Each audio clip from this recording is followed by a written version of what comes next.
ഈ അരമണിക്കൂർ നമ്മൾ പാലസ്തീനു വേണ്ടി ഐക്യദാർഢ്യം വയ്ക്കുന്നു. ഈ ലോകത്ത് നിന്ന് മൊബൈൽ ഫോണുകളും ലാപ്ടോപ്പുകളും ഉപകരണങ്ങൾ നമ്മൾ പ്രവർത്തിക്കാതെ ഇരിക്കുമ്പോൾ മൈക്രോസോഫ്റ്റിനൊക്കെ ചില കുരുപൊട്ടലൊക്കെ ഉണ്ടാവും. ഒരു പർട്ടിക്കുലർ മതത്തെ മാത്രം പിന്തുണയ്ക്കുന്നതിന്റെ പിന്നിൽ ജൂതന്മാർ കേരളത്തിൽ വലിയ ശക്തിയില്ല, ജൂതന്മാർ ഭാരതത്തിൽ വലിയ ശക്തിയില്ല, അത് കണ്ടുകൊണ്ട് തന്നെയല്ലേ? അല്ല, എന്തെങ്ങനെയൊക്കെ പറയണേ? പിന്നെ ഞാൻ എങ്ങനെയൊക്കെ പറയണം? ശരിയായ ഹ്യൂമാനിറ്റിയോടുള്ള സ്നേഹമാണെങ്കിൽ എല്ലാത്തരം കൊലപാതകങ്ങളെയും അപലപിക്കുകയും ഇതുപോലെ ഫോൺ ഓഫാക്കലും മൈക്രോസോഫ്റ്റിനെ മീശ വിരിച്ച് പീഡിപ്പിക്കുകയും ചെയ്യണ്ടേ?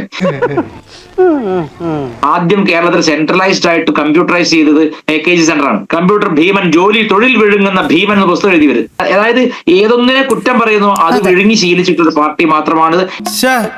ഉളുപ്പുണ്ടടാ ചക്കണക്ക്. ഇത് എല്ലാവരും ഏറ്റെടുക്കും എന്നൊന്നും പറഞ്ഞിട്ട് ഇതിനെ നിങ്ങൾ അങ്ങ് പെരുപ്പിച്ച് കാണിക്കാൻ നോക്കണ്ട. ആരും ഏറ്റെടുക്കാൻ പോകുന്നില്ല. കുറെ ഈ പറയുന്ന രാഷ്ട്രീയ അന്ധത ബാധിച്ചിട്ടുള്ള അടിമകളായിട്ടുള്ള കുറെ കമ്മ്യൂണിസ്റ്റുകാർ ചിലപ്പോൾ ചെയ്യുമായിരിക്കും. അത് എല്ലാവരുടെയും തലയിൽ കെട്ടിവെക്കാൻ നോക്കണ്ട. ഫലസ്തീനു വേണ്ടി വീണ്ടും മുറവിളിയുമായി CPM രംഗത്തെത്തിയിരിക്കുകയാണ്. ഇവരൊന്നും വേറെ ഒരു തൊഴിലുമില്ലേ?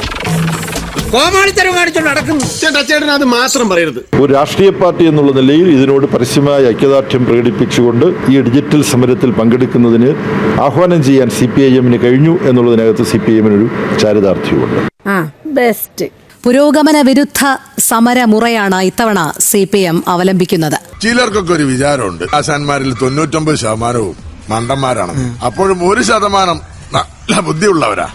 ഞാൻ ആ കൂട്ടത്തിൽപ്പെട്ടതാ. ഫലസ്തീൻ ഐക്യദാർഢ്യത്തിന്റെ പേരിൽ മൊബൈൽ, കമ്പ്യൂട്ടർ, ലാപ്ടോപ്പ് ഉപയോഗങ്ങൾ അരമണിക്കൂർ ഉപേക്ഷിക്കാനാണ് നിർദ്ദേശം നൽകിയിരിക്കുന്നത്. ഇതുമൂലം മൈക്രോസോഫ്റ്റ് അടക്കമുള്ള കമ്പനികളെ ഡിജിറ്റൽ സത്യാഗ്രഹം ബാധിക്കണം എന്നുമാണ് CPM general secretary MA baby പറയുന്നത്. അപ്പൊ 100%.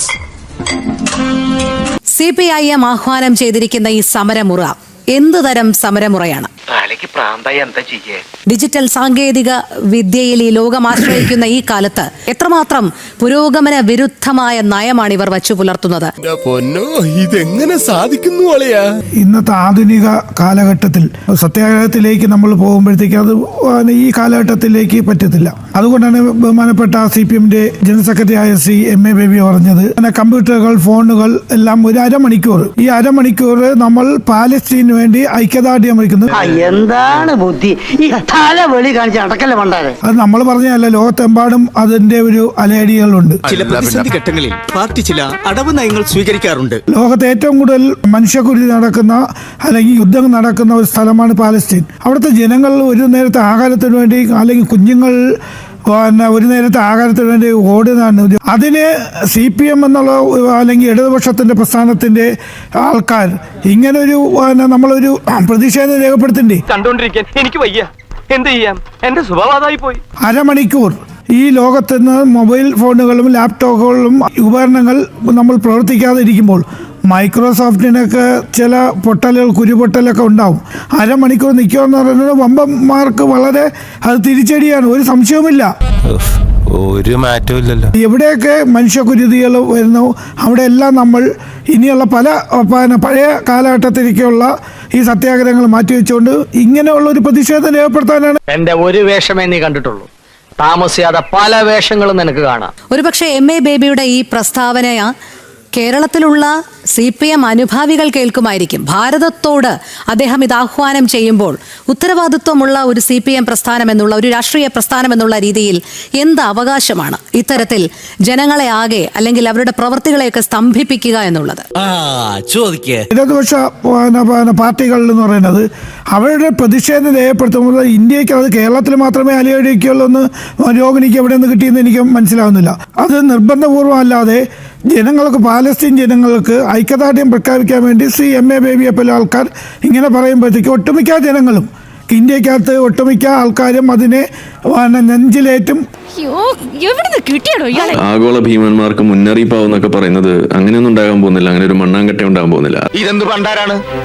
ഓരോന്ന് ഒപ്പിച്ചോണ്ട് വരാൻ മനുഷ്യൻ കിടന്നു വിടുന്ന പാട്. ഇവിടെ മൈക്രോസോഫ്റ്റിന് എന്തെങ്കിലും സംഭവിക്കുമോ എന്നൊക്കെ നമ്മൾ ചോദിക്കുന്നത് ശരിയാണെന്ന് ഞാൻ പറയില്ല. കാരണം സമരത്തിന് അങ്ങനെ പ്രതീകാത്മകമായിട്ട് പലതും നമ്മൾ ചെയ്യും. പക്ഷെ അതിലെ കാര്യം എന്താന്ന് പറഞ്ഞു കഴിഞ്ഞാൽ, ഇവിടെ മറ്റുള്ള ആളുകൾ സമരം പ്രഖ്യാപിക്കുന്ന സമയത്ത് അവിടെ വന്നുകൊണ്ട് നിങ്ങളിപ്പോ സമരം അങ്ങോട്ട് പറഞ്ഞാൽ ഉടനെ പെട്രോളിന്റെ വില കുറയുമോ എന്നൊക്കെ വന്നിട്ട് ഈ CPM-കാർ ഇടയ്ക്ക് ചോദിക്കാറുണ്ട്. ആ ചോദ്യം ഇനി നിങ്ങൾ ചോദിക്കാൻ പാടില്ല എന്നുള്ളതാണ് ഇവിടെ ആമുഖമായിട്ട് എനിക്ക് പറയാനുള്ളത്.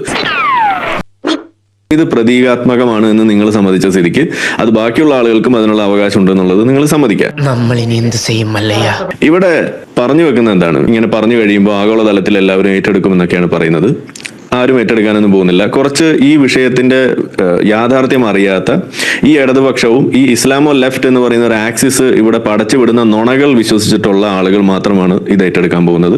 കുറെ വോക്കുകൾ മാത്രമാണ് ഇത് ഏറ്റെടുക്കാൻ പോകുന്നത്. അപ്പൊ എന്റെ വിത്തി കണ്ടത്തിൽ ഇറങ്ങില്ല. ഇല്ല. ഒരു ആഗോളതലത്തിൽ നമ്മൾ നോക്കുകയാണെന്നുണ്ടെങ്കിൽ ഈ ഒരു സമരമുറ ഏറ്റവും മികച്ച രീതിയിൽ തോറ്റ് അമ്പാൻ പോകുന്ന ഒരു സ്ഥലം അത് ലോകത്ത് എവിടെയെങ്കിലും ഉണ്ടെന്നുണ്ടെങ്കിൽ അത് ഇന്ത്യ ആയിരിക്കും എന്നുള്ളതാണ് അതിൽ പ്രധാനപ്പെട്ട ഒരു കാര്യം. കൊറേ പ്രോഗ്രസ് ഉണ്ടാക്കാൻ നോക്കി, അതിനൊക്കെ നിഷ്പ്രഭമാക്കിക്കൊണ്ട് അവൻ മുന്നേറിക്കൊണ്ടിരിക്കുകയാണ്. ഇന്ത്യയിൽ ഇത് ആരും ഏറ്റെടുക്കാൻ പോകുന്നില്ല എന്നുള്ളതിന് ഇനി ആരെങ്കിലും എടുത്താൽ തന്നെ സംഭവിക്കാൻ പോകുന്നത് അത് നിങ്ങൾക്ക് വിജയിപ്പിക്കാൻ കഴിയില്ല എന്നുള്ളതാണ്. ഇവിടെ സുഡിയോ ബഹിഷ്കരണം എന്ന് പറഞ്ഞിറങ്ങി തിരിച്ച ആളുകളുടെ അവസ്ഥ നമ്മൾ കണ്ടതാണ്. അത് 8 നിലയിലാണ് പൊട്ടിയത്. അതിനുശേഷം പല അടവുകൾ അവർ പരീക്ഷിച്ചു, ഒന്നും വിജയിച്ചിട്ടില്ല. ഇനി ഇതും വിജയിക്കാൻ പോകുന്നില്ല.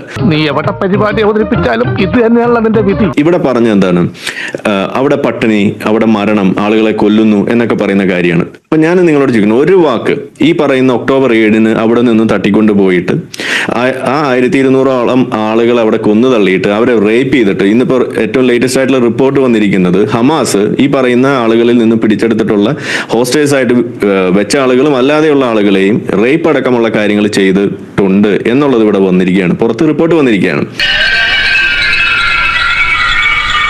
ഇന്നും അതിൽ പെടുന്ന 50ഓളം ആളുകളെ ഇന്നും അവിടെ ബന്ദികളാക്കി വെച്ചിരിക്കുന്നത്. അവർ ജീവിച്ചിരിപ്പുണ്ടോ മരിച്ചിട്ടുണ്ടോ എന്ന് പോലും അറിയില്ല.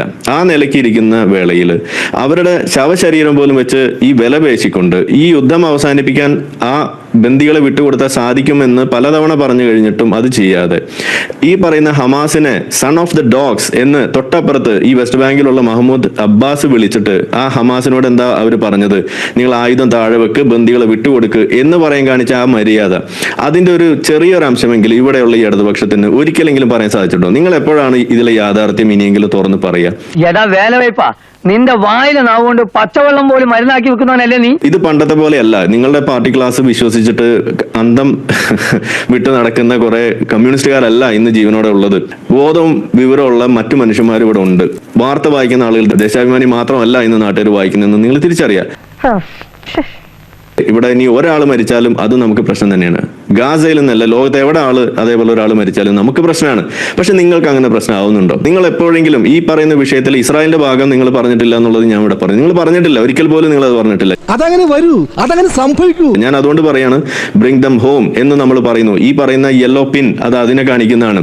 നിങ്ങളിൽ എത്ര പേര് അത് ഇവിടെ അണിയാനോ ആ പറയുന്ന ഒരു വിഷയത്തിന്റെ ശ്രദ്ധ ക്ഷണിക്കാനോ നിങ്ങൾ എപ്പോഴെങ്കിലും ഒരു തവണയെങ്കിലും നിങ്ങൾ ശ്രമിച്ചിട്ടുണ്ടോ? നിങ്ങളെ കൊണ്ടായിട്ടില്ല. അപ്പൊ നിങ്ങൾ ഇരട്ടത്താപ്പ് അവിടെ വ്യക്തമാണ്.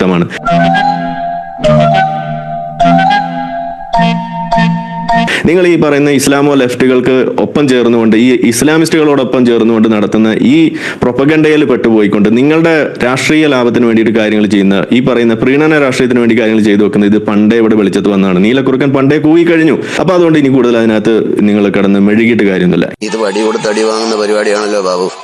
മറ്റ് സ്ഥലങ്ങളിൽ എന്താ ഇവിടെ നടക്കുന്നത് എന്നുള്ളതിനെ കുറിച്ച് നിങ്ങൾക്ക് വല്ല ധാരണയുണ്ടോ? ഇവിടെ നിങ്ങൾ ഈ ഇസ്രായേൽ പാലസ്തീൻ വിഷയം പറയുന്നു, 50,000 പേരോളം മരിച്ചു എന്നാണ് പറയുന്നത്. പക്ഷെ ഇതിൽ ഏറ്റവും വലിയ തമാശ, ഈ 50,000 പേരിൽ എത്ര പേര് ഹമാസ് തീവ്രവാദികളാണ് എന്നുള്ളതിനെ കുറിച്ചിട്ട് ഒരു തവണയെങ്കിലും ഒരു കണക്ക് പുറത്തേക്ക് നിങ്ങൾക്ക് പറയാൻ കഴിയും? എത്ര പേര് ഹമാസിന്റെ ആളുകളുണ്ട് എന്നുള്ളത് എനിക്കറിയില്ല. ഇസ്രായേലിന്റെ കണക്ക് പ്രകാരം 25,000-ഓളം ആളുകളാണെന്നാണ് പറയുന്നത്. അപ്പൊ ബാക്കിയുള്ള 25,000 പേര് ആളുകൾ എങ്ങനെയാണ് കൊല്ലപ്പെടുന്നത്? ഈ പറയുന്ന ആളുകൾ ജീവിച്ചിരിക്കുന്ന അവരുടെ നഴ്സറി സ്കൂളുകളായിട്ടോ അല്ലെങ്കിൽ അപ്പാർട്ട്മെന്റ്സ് ആയിട്ടോ ഹോസ്പിറ്റൽസ് ആയിട്ടുള്ള സ്ഥലങ്ങളുടെ താഴെ ഈ തുരങ്കം പണിതുകൊണ്ട് അതിന്റെ അടിയിൽ ഇരുന്നുകൊണ്ട് ഈ പറയുന്ന റോക്കറ്റ് വിട്ടിട്ട് അതിന്റെ അവരെ മനുഷ്യ കവചമായിട്ട് ഉപയോഗിക്കുന്നതിന്റെ ഭാഗമായിട്ട് ഉണ്ടാകുന്ന കൊളാറ്ററൽ ഡാമേജിനെ നിങ്ങൾ പെരുപ്പിച്ച് കാണിച്ചുകൊണ്ട് അതിലെ കണക്കുകൾ പലതവണ തിരുത്തേണ്ടി വന്നതിനെ കുറിച്ച് നിങ്ങൾക്ക് ഒരു വാക്ക് പറയാനുണ്ടോ? പലതവണയും ഇപ്പൊ ഈ അടുത്തും നമ്മൾ കണ്ടത് എന്താണ്, ഭക്ഷണ വിതരണം നടത്തുന്ന സ്ഥലത്തേക്ക് വെടിവെച്ചു എന്ന് പറഞ്ഞിട്ട് കള്ള വാർത്തകൾ വിടുന്നു. അത് ആരാ വിടുന്നത്? ഈ ഹമാസാണ് വിടുന്നത്. നിങ്ങൾ ഇസ്രായേൽ വിടുന്ന കണക്ക് നിങ്ങൾക്ക് വിശ്വസിക്കാൻ കഴിയില്ല. അപ്പൊ നിങ്ങൾ എന്ത് അടിസ്ഥാനത്തിലാണ് ഈ തീവ്രവാദികൾ പുറത്തുവിടുന്ന കണക്ക് നിങ്ങൾ വിശ്വസിക്കുന്നത്? ഈ കണക്ക് നിങ്ങൾ മുന്നോട്ട് വെച്ച് കൊല്ലുന്നേ എന്ന് നിലവിളിക്കുന്നതിന്റെ ഇടയിൽ ഇസ്രായേൽ തന്നെ ഡ്രോൺ ഫുട്ടേജാണ് പുറത്തേക്ക് വിട്ടത്. എങ്ങനെ? അതായത് ബോംബ് എറിയുന്നു, വെടിവെക്കുന്നു ഈ ഹമാസ് തീവ്രവാദികൾ വന്നിട്ട് ഭക്ഷണം വിതരണം ചെയ്യുന്ന ആളുകളുടെ ഇടയിലേക്ക്. എന്നിട്ട് അവര് ഈ ജനങ്ങളുടെ ഇടയിലേക്ക് അങ്ങോട്ട് ഇഴുകിച്ചേരുകയാണ്. ഇതിൽ ആരാണ് ഹമാസ് തീവ്രവാദി, ആരാണ് സിവിലിയൻ എന്ന് പോലും അറിയില്ല. ഒക്ടോബർ 7 ആ മതിൽ പൊളിച്ച് അപ്പുറത്തേക്ക് വന്നിട്ടുള്ള ആളുകൾ അവരാരും സിവിലിയൻ യൂണിഫോമിൽ അല്ലാതെ അല്ല അവിടെ വന്നിട്ടുള്ളത്. എല്ലാവരും വന്നിരിക്കുന്ന സിവിലിയൻസ് ആയിക്കൊണ്ട് തന്നെയാണ്. അതായത് ജീവിച്ചിരിക്കുമ്പോൾ ഹമാസ് തീവ്രവാദിയും കൊല്ലപ്പെട്ട് കഴിയുമ്പോൾ സിവിലിയനും ആകുന്ന ഒരു വലിയൊരു പ്രതിഭാസം അതാണ് അവിടെ അരങ്ങേറിക്കൊണ്ടിരിക്കുന്നത്. ഈ യാഥാർത്ഥ്യം നിങ്ങൾക്ക് ഇനി ഒളിപ്പിച്ചു വെക്കാൻ കഴിയില്ല. ഇവൻ പണ്ടേ അങ്ങനെ എല്ലാരും ഞെട്ടിക്കുന്ന തീരുമാനങ്ങളെ എടുക്കും. ഇനി ഇവിടെ മറ്റു രാജ്യങ്ങളെ കുറിച്ച് നമുക്ക് പറയണ്ടേ? നിങ്ങൾ ഗാസയെ കുറിച്ച് പറയുന്നു, ഈ പറയുന്ന ഇസ്രായേലിനെ കുറിച്ച് പറയുന്നു, തൊട്ടപ്പുറത്തുള്ള രാജ്യങ്ങൾ സുഡാനെ കുറിച്ച് നിങ്ങൾക്ക് എന്താ? കഴിഞ്ഞ ദിവസം കൂടിയും 200ഓളം ക്രിസ്ത്യാനികളെയാണ് നൈജീരിയയിൽ വെടിവെച്ച് കൊന്നത്. എന്താ നിങ്ങൾക്ക് അന്ന് ഈ പറയുന്ന ഡിജിറ്റൽ സമരമുറയൊന്നും നിങ്ങളുടെ പേനയുടെ തുമ്പത്തൊന്നും വന്നില്ലേ? എന്താ അതിനെക്കുറിച്ചൊന്നും നിങ്ങൾക്ക് പറയാനില്ലാതെ പോയത്? സുഡാനിനെ കുറിച്ച് പറയുമ്പോൾ നിങ്ങൾക്ക് എന്താ പറയാനില്ലാത്തത്? യമനിലെ കുറിച്ച് എന്താ നിങ്ങൾക്ക് പറയാത്തത്? സിറിയയിലെ കുറിച്ച് എന്താ പറയാത്തത്? ലെബനോനിലുള്ള വിഷയത്തെക്കുറിച്ച് എന്താ നിങ്ങൾക്ക് പറയാത്തത്? ഉക്രൈനിലെ വിഷയത്തെക്കുറിച്ച് നിങ്ങൾക്ക് എന്താ പറയാനില്ലാത്തത്? മ്യാൻമറിലെ വിഷയത്തെക്കുറിച്ച് എന്താ നിങ്ങൾക്ക് പറയാനില്ലാത്തത്? അഫ്ഗാനിസ്ഥാനിലെ വിഷയത്തെക്കുറിച്ച് എന്താ പറയാനില്ലാത്തത്? പാകിസ്ഥാനിൽ നടക്കുന്ന മൈനോറിറ്റി പെർസിക്യൂഷനെ കുറിച്ച് നിങ്ങൾക്ക് എന്താ പറയാനില്ലാത്തത്? ബംഗ്ലാദേശിൽ ഈ കഴിഞ്ഞ ദിവസം കൂടി ഹിന്ദു സ്ത്രീകളെയൊക്കെ പിടിച്ചിട്ട് അവിടെ ബലാത്സംഗം ചെയ്ത് കൊന്നുകൊണ്ടിരിക്കുന്നതിനെ കുറിച്ച് നിങ്ങൾക്ക് എന്താ പറയാനില്ലാത്തത്? അതേപോലെ നിങ്ങൾക്ക് ഇനി സ്ഥലങ്ങൾ വേണമെങ്കിൽ ഞാൻ ലിസ്റ്റ് ഞാൻ അങ്ങോട്ട് അയച്ചുതരാം. നിങ്ങളുടെ ഈ പറയുന്ന പ്രതികരണം എന്ന് പറയുന്നത് വളരെ സെലക്റ്റീവാണ്. അത് മോട്ടിവേറ്റ് ചെയ്യപ്പെടുന്നത് എന്തിന്റെ അടിസ്ഥാനത്തിലാണ്? ഈ പറയുന്ന പ്രീണന രാഷ്ട്രീയത്തിന്റെ അടിസ്ഥാനത്തിൽ തന്നെയാണെന്നുള്ളത് ഇവിടെ വ്യക്തമാണ്. അപ്പൊ അതുകൊണ്ട് ഇത് എല്ലാവരും ഏറ്റെടുക്കും എന്നൊന്നും പറഞ്ഞിട്ട് ഇതിനെ നിങ്ങൾ അങ്ങ് പെരുപ്പിച്ച് കാണിക്കാൻ നോക്കണ്ട. ആരും ഏറ്റെടുക്കാൻ പോകുന്നില്ല. കുറെ ഈ പറയുന്ന രാഷ്ട്രീയ അന്ധത ബാധിച്ചിട്ടുള്ള അടിമകളായിട്ടുള്ള കുറെ കമ്മ്യൂണിസ്റ്റുകാർ ചിലപ്പോൾ ചെയ്യുമായിരിക്കും. അത് എല്ലാവരുടെയും തലയിൽ കെട്ടിവെക്കാൻ നോക്കണ്ട. കിട്ടേണ്ടതൊക്കെ കിട്ടിയല്ലോ, സമാധാനമായല്ലോ. എന്നാ ഞങ്ങൾ അങ്ങ് ഇറങ്ങട്ടെ. ആയിക്കോട്ടെ, സന്തോഷായി.